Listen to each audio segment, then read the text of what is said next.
En el nombre del Padre, del Hijo y del Espíritu Santo. Amén. Padre nuestro que estás en el cielo, santificado sea tu nombre. Venga a nosotros tu reino. Hágase tu voluntad en la tierra como en el cielo. Danos hoy nuestro pan de cada día. Perdona nuestras ofensas, como también nosotros perdonamos a los que nos ofenden.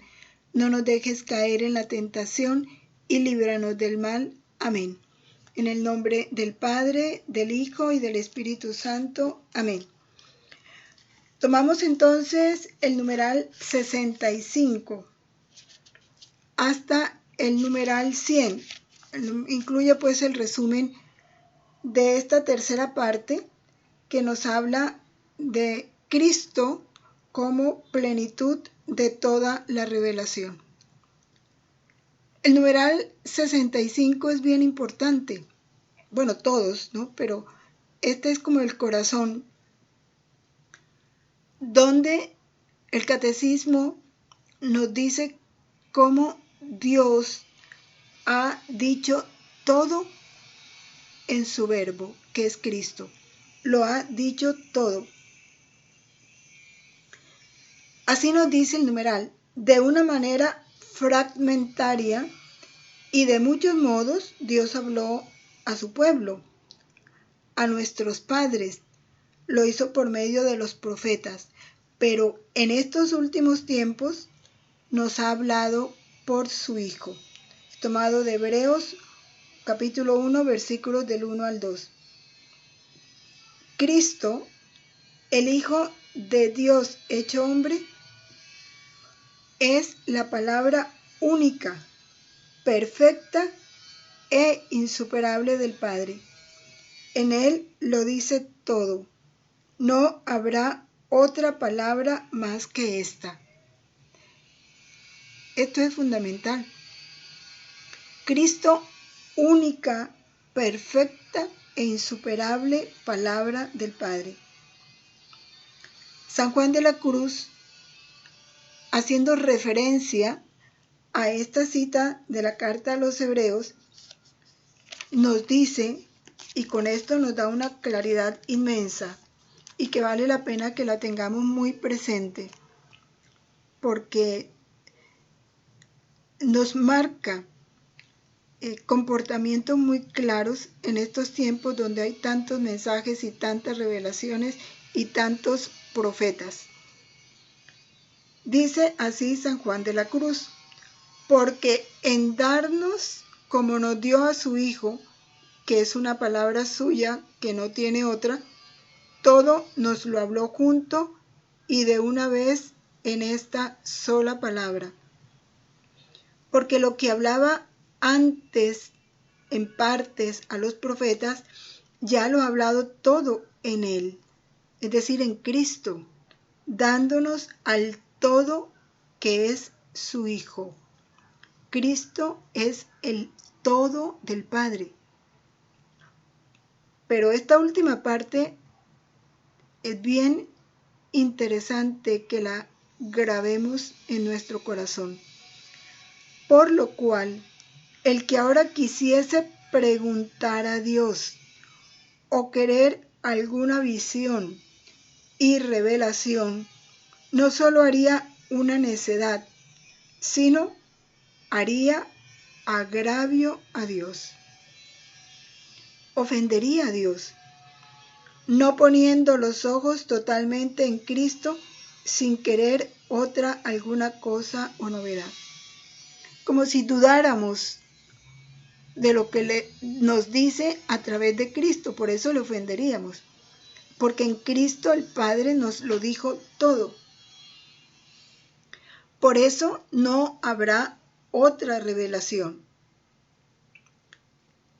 En Cristo se nos da una alianza nueva y definitiva, una alianza que nunca pasará, nos dice el numeral 66. Por eso no hay que esperar otra revelación pública. Esta es la única revelación pública, como nos dice también San Jerónimo y la Iglesia. Cristo se extiende a lo largo de toda la Sagrada Escritura. Es la única palabra del Padre que se nos dice de muchas maneras, pero en Él nos lo dice todo. Claro que también hace una aclaración el Catecismo en este numeral 66. Aunque esta revelación esté acabada, es plena, no está completamente explicitada. Es decir, ya todo está aquí en la Sagrada Escritura, pero hay algunas verdades que con el tiempo el Espíritu Santo las va explicitando, explicando, las va, dijéramos, como ampliando su conocimiento en la Iglesia. Por eso corresponderá a la fe cristiana comprender gradualmente todo su contenido en el transcurso de los siglos. Pero todo está ahí. Y eso lo hemos comprobado ahorita con esta nueva doctrina del reino de la voluntad de Dios. Todo está en Cristo. Solo que no se había comprendido, porque como todavía no se había dado la luz de estas verdades del reino de la divina voluntad, no habíamos podido comprender, dijéramos de una manera más profunda, lo que es el sed santos como mi Padre Santo. Padre, que sean uno como tú y yo somos uno. No lo habíamos comprender con toda la profundidad con que sí se comprende a la luz de los escritos de la sierva de Dios Luisa Picarreta. Pero ya está dicha en la Sagrada Escritura. Solo hay una revelación pública y es esta. Pero fuera de esta hay otras revelaciones que se llaman revelaciones privadas. Unas han sido reconocidas por la autoridad de la Iglesia, otras todavía no. Pero estas revelaciones privadas no pertenecen al depósito de la fe. ¿Por qué no pertenecen al depósito de la fe? Porque lo que ellas dicen ya está contenido en la Sagrada Escritura. En estas revelaciones privadas lo que hace es que se explicita lo que ya Jesús nos dijo. Por eso el objetivo o la función de esta revelación privada que Jesús ha hecho a través de los tiempos, como la de Sagrado Corazón de Santa Margarita María de Alacoque, como la de la Divina Misericordia de Santa Faustina, todas esas revelaciones privadas, su objetivo no es mejorar ni completar la revelación pública, que es la definitiva en Cristo, sino nos ayudan a vivir más plenamente esa revelación pública y que en una determinada época Dios fue valiéndose de algunas personas para ampliar esa revelación pública en un punto específico de nuestra fe, como todo lo referente al Sagrado Corazón, todo lo referente a la Divina Misericordia, lo referente a la infancia espiritual con Santa Teresita del Niño Jesús, y ahorita lo referente al reino de la divina voluntad en Luisa Picarreta, pero todo esto ya está contenido en la revelación pública. ¿Qué nos toca a nosotros? Dice, vivir estas revelaciones privadas como Jesús nos las ha manifestado a través de los santos, guiados por el magisterio de la Iglesia. Dice el Catecismo que el sentir de los fieles, el sensus fidelium, sabe discernir y acoger lo que en estas revelaciones constituye una llamada auténtica de Cristo o de sus santos a la Iglesia. Ninguna revelación, y la Iglesia no acepta ninguna revelación privada que trate de aumentar, corregir o superar la revelación pública de la que Cristo es la plenitud. Y por eso toda revelación privada tiene que estar sometida al juicio de la Iglesia. No puede determinarse ella por sí sola como válida sin que el magisterio de la Iglesia dé su concepto sobre la misma.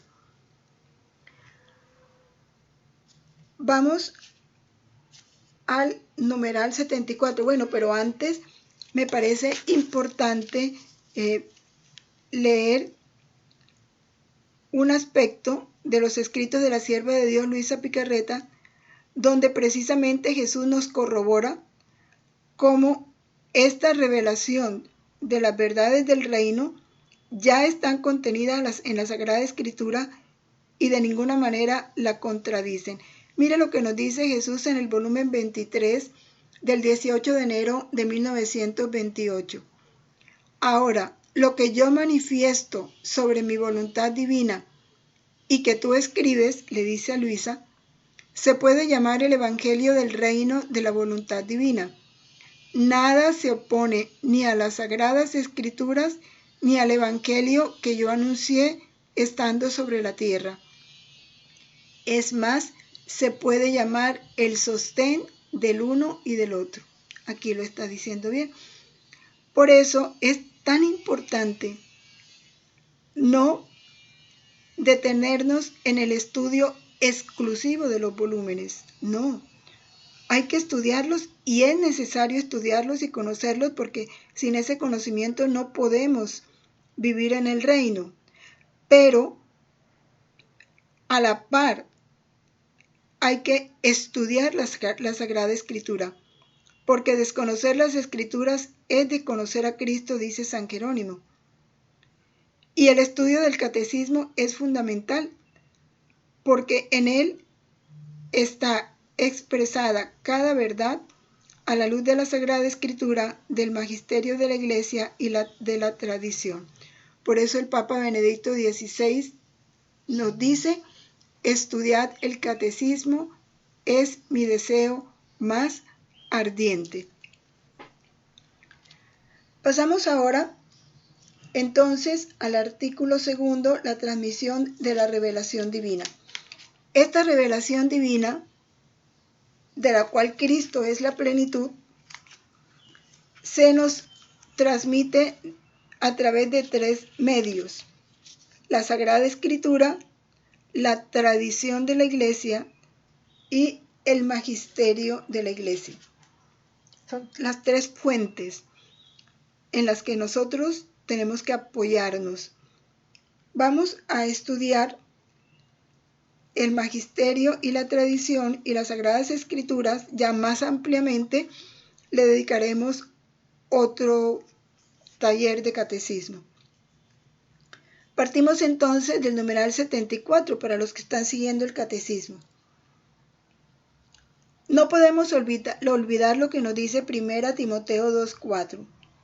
Dios quiere que todos los hombres se salven y lleguen al conocimiento de la verdad. El conocimiento de la verdad es condición forzosa para la salvación. Es preciso, pues, que Cristo sea anunciado a todos los pueblos, pues que si Dios quiere que todos se salven, Dios quiere que todos conozcan la verdad. Entonces, es deber nuestro, a los que por gracia hemos conocido la verdad, ayudar a que otros hermanos también la conozcan. Por eso hay que llevar esta revelación pública a todo el mundo. Y ahí está la tarea de evangelización y la misión. ¿Qué es la tradición apostólica? Cristo nuestro Señor, plenitud de la revelación, mandó a los apóstoles predicar a todos los hombres el Evangelio, como fuente de toda verdad salvadora y de toda norma de conducta, comunicándoles así los bienes divinos, el Evangelio prometido por los profetas, que él mismo cumplió y promulgó con su voz. ¿De dónde se formó esta tradición apostólica? Jesús les enseña el Evangelio a los apóstoles y los manda a predicar. ¿Sí? Id por todo el mundo, ¿sí? Y enseñad todo cuanto yo os he dicho. Y bautizadlos en el nombre del Padre, y del Hijo, y del Espíritu Santo. Es una orden de Cristo. Ahora, esta transmisión del Evangelio se hizo de dos maneras. Una, oralmente. Los apóstoles fueron recorriendo las diferentes comunidades, las diferentes poblaciones, y con sus predicaciones, con sus ejemplos, con todo lo que ellos iban instituyendo, transmitieron de palabra lo que habían aprendido del mismo Jesús, y lo aprendieron a través de sus palabras y también a través de sus obras, y lo que el Espíritu Santo les fue enseñando, porque ellos fueron guiados por el Espíritu Santo. Después de Pentecostés, recordemos que se desplazaron a llevar el Evangelio a todas partes. Pero también emplearon otro medio, que es el medio escrito. Y eso lo podemos comprobar en las diferentes cartas que aparecen en el Nuevo Testamento, en donde ellos hablaban a las diferentes comunidades. Igual los evangelios, también escritos por ellos, inspirados por el Espíritu Santo. De esta manera pusieron por escrito el mensaje de la salvación, inspirados por el Espíritu Santo. Esta es una verdad de fe. Fueron inspirados por el Espíritu Santo. El Espíritu Santo es el autor. Ellos fueron instrumentos. Esto porque estamos en un tiempo en que de todo eso se duda ya. No se quiere creer que es el Espíritu Santo el autor de la Sagrada Escritura o del Antiguo y Nuevo Testamento. Ahora, esta transmisión oral y escrita de los apóstoles era preciso que fuera custodiada, continuada y custodiada. ¿Quiénes le iban a continuar? Pues los sucesores de los apóstoles. A ellos les tocaba continuarla y custodiarla para que no se fuera deformando. De manera que el Evangelio se conservara puro, se conservara vivo, se conservara íntegro en la iglesia. Los apóstoles fueron formando las comunidades y dentro de esas comunidades iban nombrando sus sucesores, a quienes constituyeron obispos. De ahí es donde viene la sucesión apostólica. Porque los apóstoles que recibieron el poder de Cristo, a su vez lo transmitieron a quienes ellos eligieron de obispos. Y a esos obispos les dejaron el encargo de ser maestros de la verdad. Así conforman el magisterio de la Iglesia.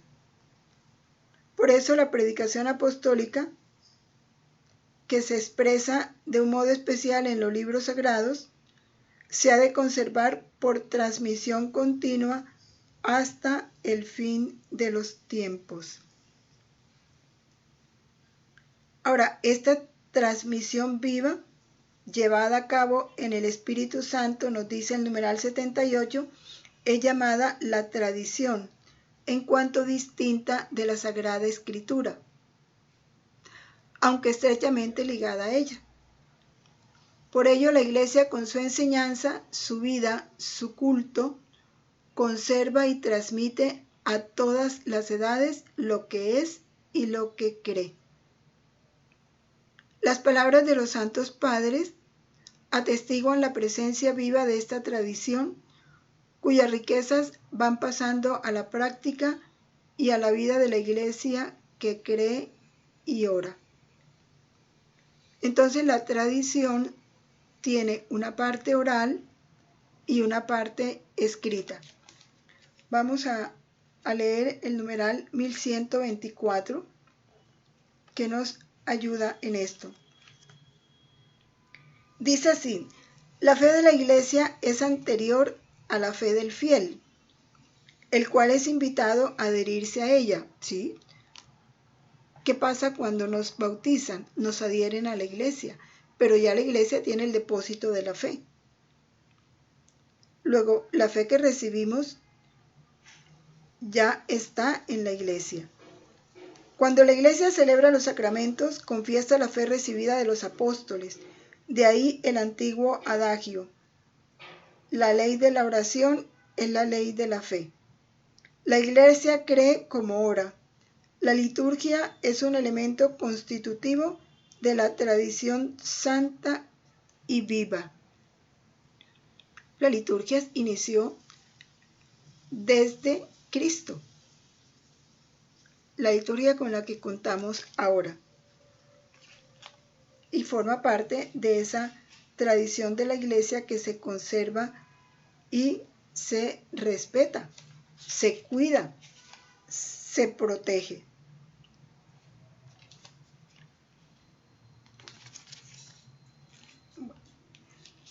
Continuamos.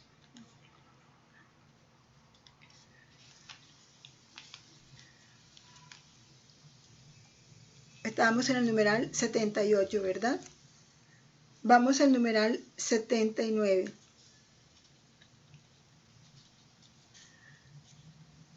La comunicación que el Padre ha hecho de sí mismo por su Verbo en el Espíritu Santo sigue presente y activa en la Iglesia. Es tan importante meditar en esto, ¿sí? El Padre se nos comunica, pero esa comunicación la hace a través del Hijo, que es su palabra, palabra viva. Y lo hace por el Espíritu Santo. Se comunica a sí mismo por su Verbo en el Espíritu Santo.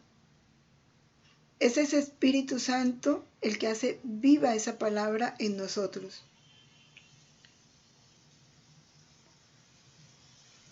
Así nos lo dice el Concilio Vaticano II. Dios, que habló en otros tiempos, sigue conversando siempre con la esposa de su Hijo amado. Así el Espíritu Santo, por quien la voz viva del Evangelio resuena en la Iglesia y por ella en el mundo entero, va introduciendo a los creyentes en la verdad plena y hace que habite en ellos intensamente la palabra de Cristo. Es importante detenernos en este párrafo que es bellísimo. Jesús, palabra del Padre, que se nos comunica en el Espíritu Santo. El Espíritu Santo es esa voz viva del Evangelio que resuena en la Iglesia y en el mundo entero. Cuando nosotros escuchamos la palabra de Dios, está la Trinidad en pleno. Es el Padre que se nos comunica por el Hijo en el Espíritu Santo. ¿Y a quién se está comunicando? ¿Sí? A su esposa, que es la Iglesia. Nosotros formamos parte de esa Iglesia. Somos esposas. ¿Con qué amor debemos recibir esa palabra? Como una esposa que ama, escucha la palabra de su amado. La Iglesia es la esposa del Hijo amado del Padre. Y es en nosotros donde tiene que resonar esa palabra. Pero ¿qué es resonar la palabra? No es resonar en los oídos del cuerpo. Esa palabra tiene que resonar en los oídos del alma, de manera que se haga vida en nosotros, que se vaya introduciendo en nosotros para llevarnos a la verdad plena. Es el Espíritu Santo el que nos va a conducir a la plenitud de la verdad. Y es el Espíritu Santo el que hace que esa palabra habite en nosotros y se haga vida en nosotros.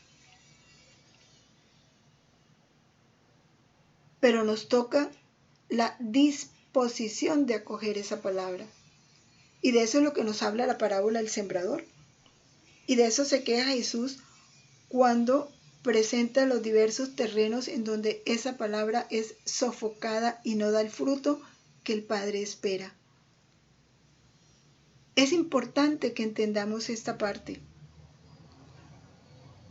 para que los frutos de la redención los podamos comer de manera completa y no sean desperdiciados en nosotros. Vamos a ver un poco lo que es la relación entre la tradición y la Sagrada Escritura. ¿Por qué? Porque es que nosotros no podemos desligar ninguna de las tres fuentes de la revelación. Todas están íntimamente relacionadas y así nos lo dice el numeral 80. La tradición y la Sagrada Escritura están íntimamente unidos y compenetrados. ¿Por qué? Porque tienen una misma fuente que es Cristo, es el Padre. La fuente principal es el Padre. En Cristo, que es su palabra. En el Espíritu Santo. Es la fuente trinitaria. Por tanto, no pueden contradecirse ni estar opuestas. Están íntimamente compenetradas. Surgen de la misma fuente. Se funden en cierto modo y tienden a un mismo fin. ¿Cuál es el fin? Conducirnos a la salvación eterna, entendiendo por salvación no solo librarnos del infierno, sino alcanzar el grado de gloria para el cual fuimos creados. De ahí que hay un gran error el considerar solo como fuente de revelación la Sagrada Escritura. Entonces encontramos quienes dicen: pruébeme en la Sagrada Escritura que eso está ahí, pruébemelo. Y hay cosas de la tradición que no están en la Escritura, pero que son verdad. Hay dogmas que no aparecen en la Sagrada Escritura tan expresamente, pero sí en la tradición de la Iglesia, como por ejemplo el dogma de la ascensión, de la asunción de la Santísima Virgen, perdón. La Sagrada Escritura no nos habla de eso, pero la tradición sí. La tradición perfectamente prueba de que la Virgen subió al cielo en cuerpo y alma. Y eso no lo vamos a probar en la Sagrada Escritura, pero forma parte de la fuente de la revelación, que es la tradición, y que está aprobada por el magisterio de la Iglesia porque es un dogma de fe, al cual tenemos obligación de creer. Por eso, estas fuentes, la tradición y la Sagrada Escritura, hacen presente y fecunda en la Iglesia el misterio de Cristo, que ha prometido estar con los suyos para siempre hasta el fin del mundo. No podemos desligarlas. ¿Cuáles son los dos modos distintos de transmisión de esta revelación divina? La Sagrada Escritura es la palabra de Dios en cuanto escrita por inspiración del Espíritu Santo.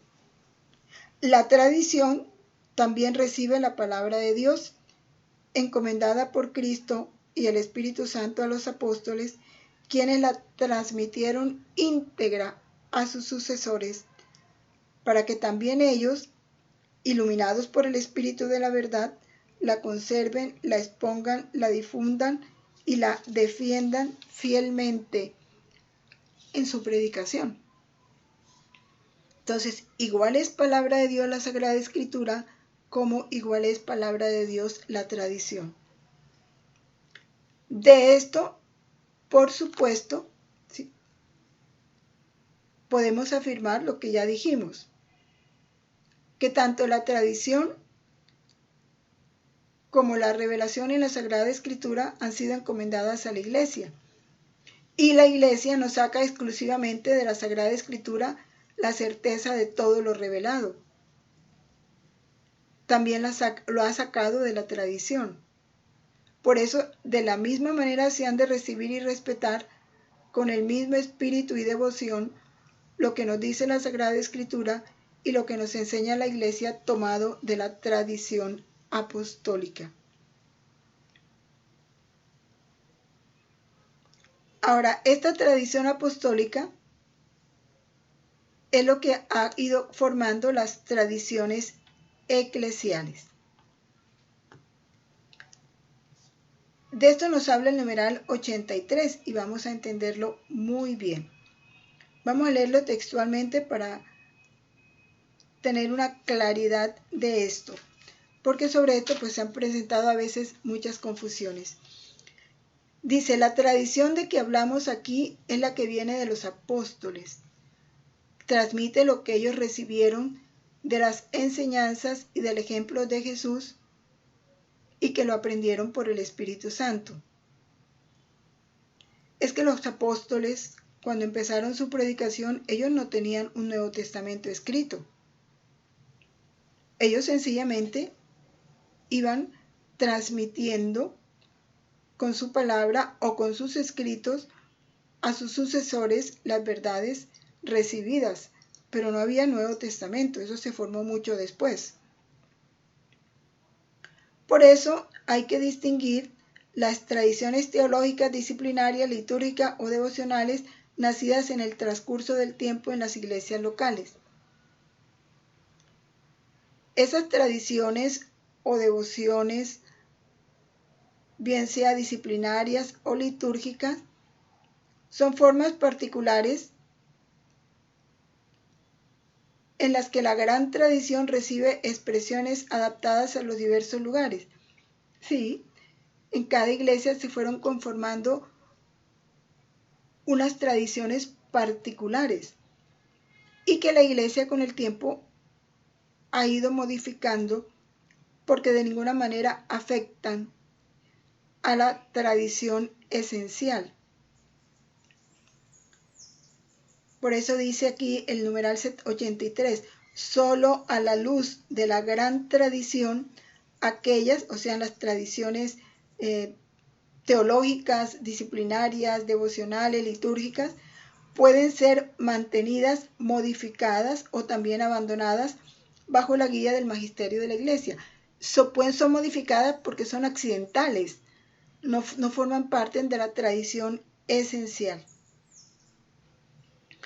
Ahora, este depósito de la fe contenido en el magisterio y en la Sagrada Escritura es confiado a la iglesia. Y la iglesia, el deber es conservarlo. De ninguna manera la iglesia, ni el papa, ni ningún cardenal, ni ningún obispo puede modificar el depósito de la fe. Ese depósito de fe que es sagrado, que está contenido en la Sagrada Tradición y en la Sagrada Escritura, no puede ser modificado, no puede ser alterado.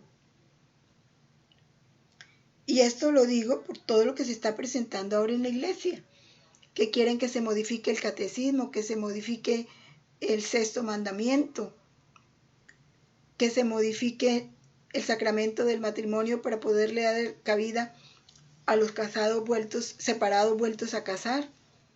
No, es que ni el Papa, porque eso es de constitución divina, tiene una fuente divina que es la Santísima Trinidad. Es el Padre como palabra expresada en su Hijo, que es el Verbo, en el Espíritu Santo, que es el que nos comunica esa verdad. Entonces, esto tenerlo muy presente porque dolorosamente, y a veces uno dice, bueno, pero ¿qué pasó?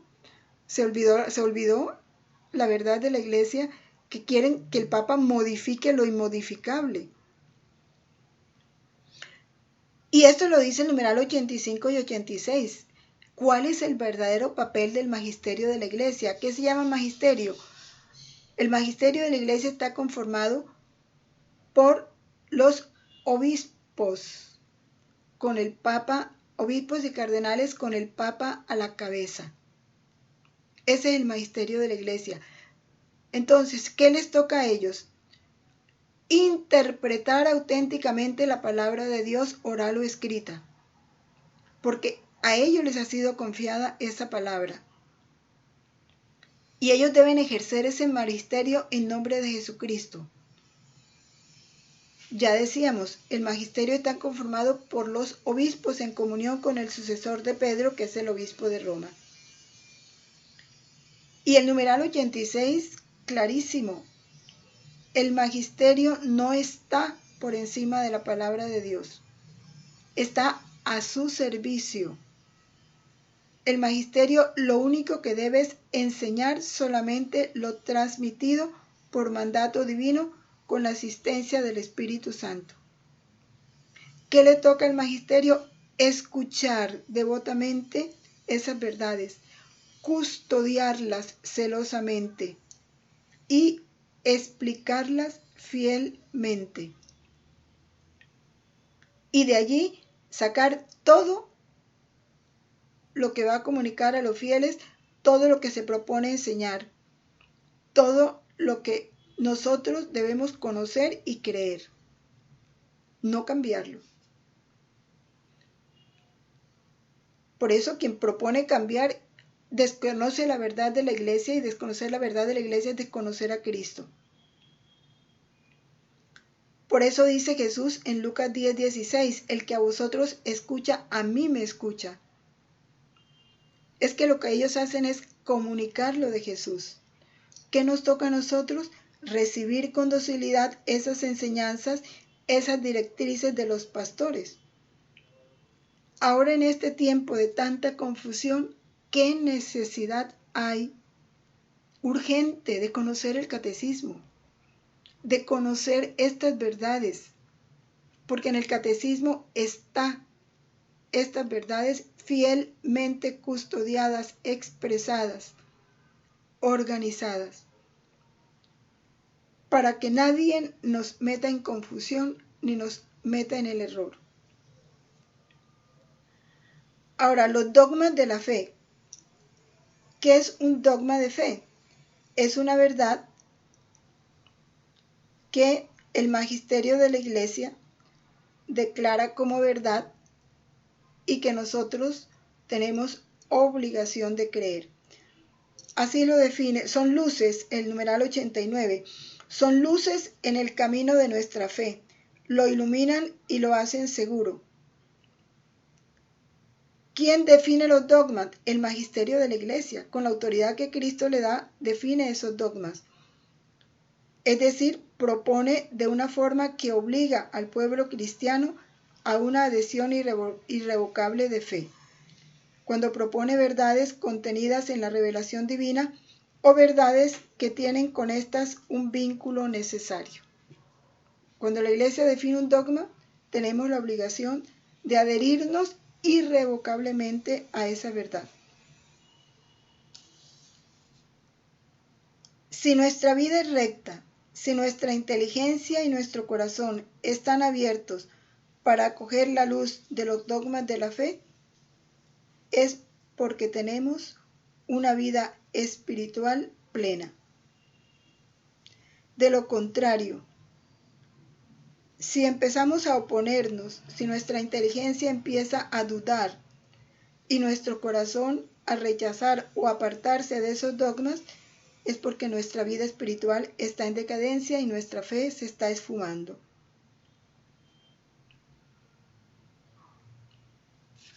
Sabemos que los dogmas están contenidos en el misterio de Cristo.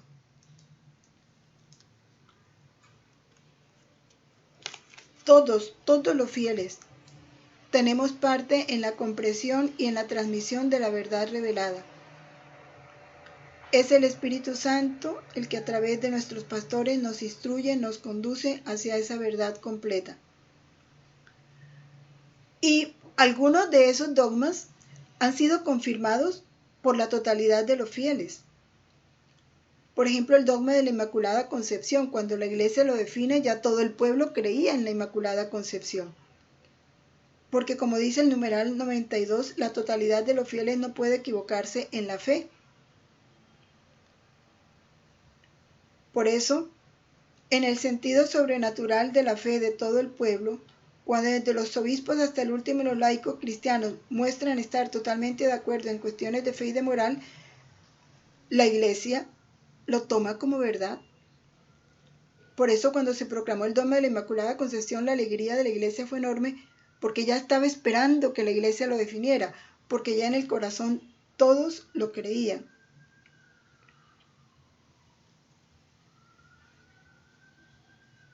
El Espíritu de la verdad suscita y sostiene este sentido de la fe en el pueblo. El pueblo de Dios, bajo la dirección del magisterio, se adhiere indefectiblemente a la fe transmitida a los santos de una vez para siempre, la profundiza con un juicio recto y la aplica cada día más plenamente en la vida. Por eso tenemos también nosotros que estar unidos al magisterio de la Iglesia, pero es importante conocer la verdad, porque digo dolorosamente, miren, ahorita mismo hay obispos que forman parte del magisterio de la Iglesia, pero que están totalmente en contra de la verdad de la Iglesia, pidiendo que se modifique la verdad de la Iglesia. Entonces, nosotros no podemos obedecer, aun cuando sean obispos o cardenales, si se oponen a la verdad de la Iglesia. De ahí lo necesario que es para nosotros conocer la verdad. Y en esta última parte del catecismo, del numeral 94 al 95, se nos explica cómo crecer, hacer que nuestra fe crezca, hacer que nuestra inteligencia, esa inteligencia de la fe, crezca en nuestra alma.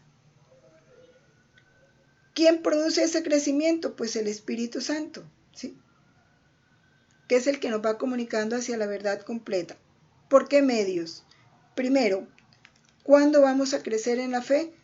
Cuando contemplamos y estudiamos las verdades meditándolas en el corazón.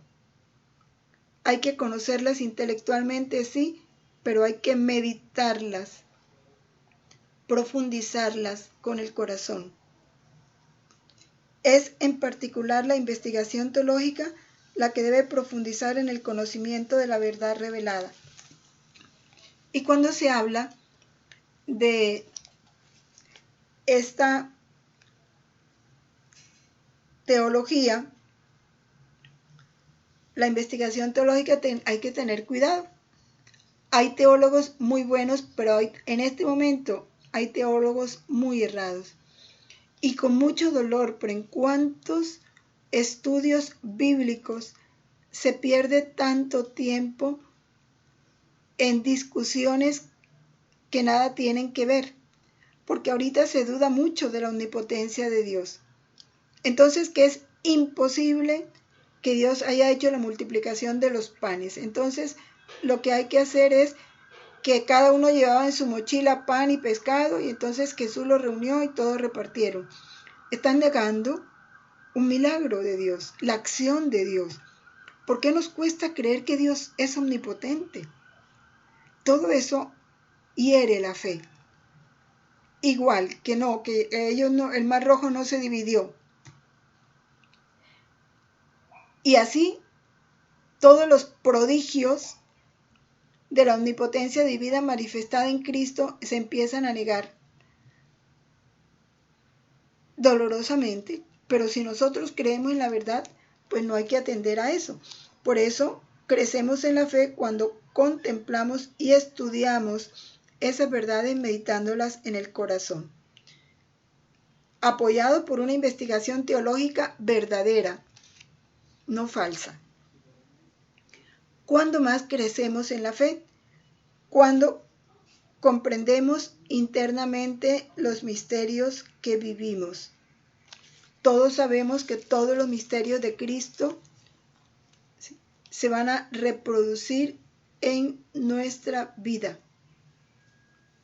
Entonces hay que comprenderlos a la luz de la fe.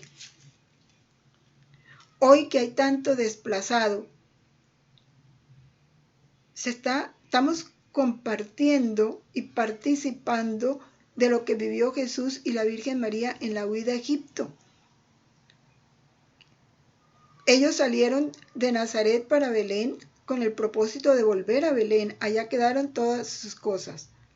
En Nazaret quedaron todas sus cosas. Pero de Belén les tocó salir corriendo para Egipto, sin llevar mayores cosas porque les tocó huir. Y así les toca a muchos ahora.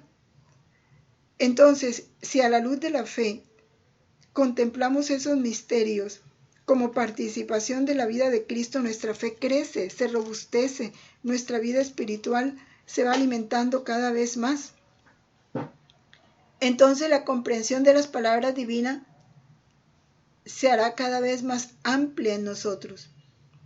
Pero si esas palabras divinas las releemos, las meditamos, porque a veces el Evangelio se lee muy superficialmente. Hay que crecer en la fe. ¿Cuándo más crecemos en la fe? Cuando esta palabra es proclamada por los obispos, porque ellos, al ser confirmados obispos, al recibir la sucesión apostólica, ellos reciben un carisma especial que los lleva a proclamar la verdad, y esa verdad proclamada por ellos se hace eficaz en el alma de los que la escuchan. Por eso tenemos que escuchar con fe la predicación de un obispo. Y concluimos como en el numeral 95, que nos dice que la tradición, la escritura y el magisterio de la Iglesia, según el plan prudente de Dios, este numeral es fundamental, están unidos y ligados de modo que ninguno puede subsistir sin los otros. Ninguno. Ni la Sagrada Escritura puede subsistir sin el magisterio y sin la tradición. El magisterio no puede subsistir sin la Sagrada Escritura y sin la tradición. Y la tradición no puede subsistir sin la Sagrada Escritura y el magisterio. Los tres, cada uno según su carácter y bajo la acción del único Espíritu Santo, contribuyen eficazmente a la salvación de las almas. No podemos desligar ninguno de los tres. Por eso repito el numeral 86, que es fundamental para ya terminar con esto. El magisterio no está por encima de la palabra de Dios. El magisterio está al servicio de la palabra de Dios, al servicio de la tradición, para enseñar solamente lo transmitido por mandato divino con la asistencia del Espíritu Santo. El magisterio debe escuchar devotamente esa verdad revelada en la Sagrada Escritura y en la tradición. Debe custodiarla celosamente, defenderla y explicarla fielmente. Y de este único depósito de la fe saca todo lo que propone como revelado por Dios para ser creído. Por eso es que lo que un papa escribe tiene que estar muy acorde con el magisterio, con la tradición y con la Sagrada Escritura. Y cuando algún sacerdote o predicador, ha escrito libros o artículos totalmente opuestos a la verdad, enseguida el Papa se pronuncia, porque él tiene que confirmarnos en la fe y él tiene que defender, salir en defensa de todo lo que ataca esta verdad de la Iglesia. De ahí lo importante que es para nosotros conocer las encíclicas, todo lo que el magisterio de la Iglesia ha escrito y enseñado. A nosotros nos toca alimentarnos por nuestra propia cuenta. Porque es que a veces decimos, es que los padres no explican, es que los padres no enseñan. Pero es que los padres en una homilía no pueden enseñarnos todo. Si nosotros sabemos que el Papa sacó una encíclica, a leerla porque ahí vamos a encontrar esta verdad. ampliada, especificada, defendida, porque a veces la encíclica es para defender alguna verdad que está siendo atacada o para confirmarnos en una verdad. Y ya digo, ni siquiera el Papa, que es la cabeza del magisterio de la Iglesia, puede modificar esta revelación, ni oponerse a ella, por el contrario, conservarla y defenderla. Terminamos entonces.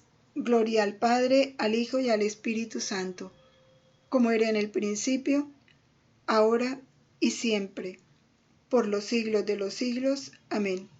En el nombre del Padre, del Hijo y del Espíritu Santo. Amén. Insisto en estudiar el catecismo, porque ahorita estamos en una época de mucho error, aún dentro de la Iglesia, aún en las predicaciones de sacerdotes y obispos. Los fieles, laicos, tenemos que conocer la verdad para también defenderla y apropiarnos de ella, porque la verdad es Cristo. Conservar la verdad es conservar a Cristo. Amar la verdad es amar a Cristo. Defender la verdad es defender a Cristo y con Cristo al Padre en el Espíritu Santo.